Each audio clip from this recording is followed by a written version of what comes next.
నిన్న వరంగల్లో జరిగినటువంటి కేటీఆర్ సభలో రైతు సభలో మరి గతంలో కాంగ్రెస్ ప్రభుత్వం రాకమునుపు వరంగల్ రైతు డిక్లరేషన్ పేరిట ప్రభుత్వం వచ్చిన తర్వాత మోసం చేసిందనేటువంటి రీతిగా వారిన ఇష్టానుసారంగా మాట్లాడడం జరిగింది. అసలు రైతులను మోసం చేసింది 10 ఏళ్ల బీఆర్ఎస్ ప్రభుత్వం కేసీఆర్ గారు. మరి దాన్ని మర్చిపోయి కాంగ్రెస్ ప్రభుత్వం రైతులకు ఏం చేయాలనే విధంగా నిన్న కేటీఆర్ ఏదైతే ఇష్టానుసారంగా మాట్లాడిండో దాన్ని పూర్తిగా ఖండిస్తూ ఉన్నాం. ఇవాళ ఈ రాష్ట్రంలో దేశంలో ఎన్నడూ లేని విధంగా, దేశంలో 29 రాష్ట్రాల ఏ రాష్ట్రంలో లేని విధంగా ఇవాళ రైతులకు అన్ని విధాలుగా సంక్షేమ కార్యక్రమాలు కానీ, రైతులు పండించినటువంటి పంటకు మద్దతు ధర ఇచ్చే విషయంలో కానీ మరి కాంగ్రెస్ ప్రభుత్వం ఈ రాష్ట్ర ముఖ్యమంత్రి రేవంత్ రెడ్డి గారి నాయకత్వంలో అనేక కార్యక్రమాలు చేస్తూ ఉంది. నిన్న వారు ఒక మాట మాట్లాడారు. అసలు రాష్ట్రంలో రైతులకు రుణమాఫీ చేసిందే 12,000 కోట్ల రూపాయలు అని చెప్పి వారు ఒక మొదటి అబద్ధం మాట్లాడడం జరిగింది.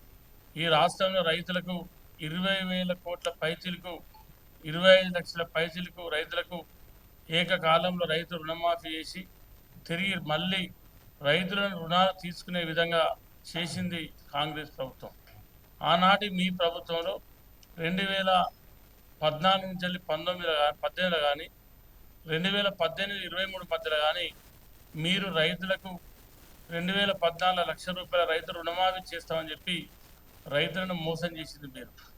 2018లో మళ్ళీ 1 లక్ష రూపాయల రైతులకు రుణమాఫీ చేస్తామని చెప్పి ఏకకాలంలో చేస్తామని చెప్పి ప్రభుత్వానికి వచ్చిన తర్వాత అసలు రైతులకు 1 లక్ష రూపాయలు కాదు కదా, కనీసం ఒక్క విడతల కూడా మీరు రైతు రుణమాఫీ చేయకుండా మోసం చేసింది మీరు. కనీసం నేను అడుగుతా ఉన్న కేటీఆర్ గారు, ఏ రోజన్నా మీ ప్రభుత్వంలో 10 ఏళ్లలో 2 విడతలలో ఈ తెలంగాణ రాష్ట్రం మొత్తంలో ఏ రైతు కన్నా మీ ప్రభుత్వంలో రైతు రుణమాఫీ జరిగి మళ్ళీ ఏ ఒక్క రైతన్నా ఈ రాష్ట్రంలో మళ్ళీ తిరిగి బ్యాంకుల నుండి రుణం పొందినటువంటి రైతు 10 ఏళ్లలో ఒక్క రైతన్న ఉన్న ఒకసారి మీరు ఆత్మవిమర్శ చేసుకోవాలి.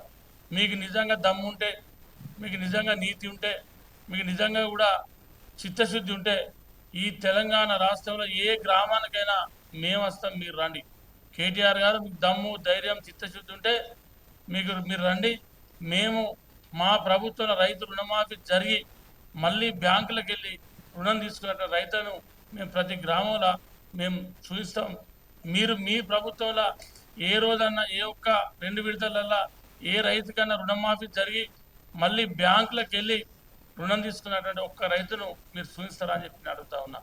అదే కాకుండా మీరు ఇంకొక విషయం చెప్పారు, అసలు రైతులకు కళ్ళాలలో వడ్డున్నాయి, మరి అక్కడ మార్కెట్లలో మక్కలు ఉన్నాయి, ఇవి కొనుగోలు చేస్తారని చెప్పి నేను మాట్లాడారు.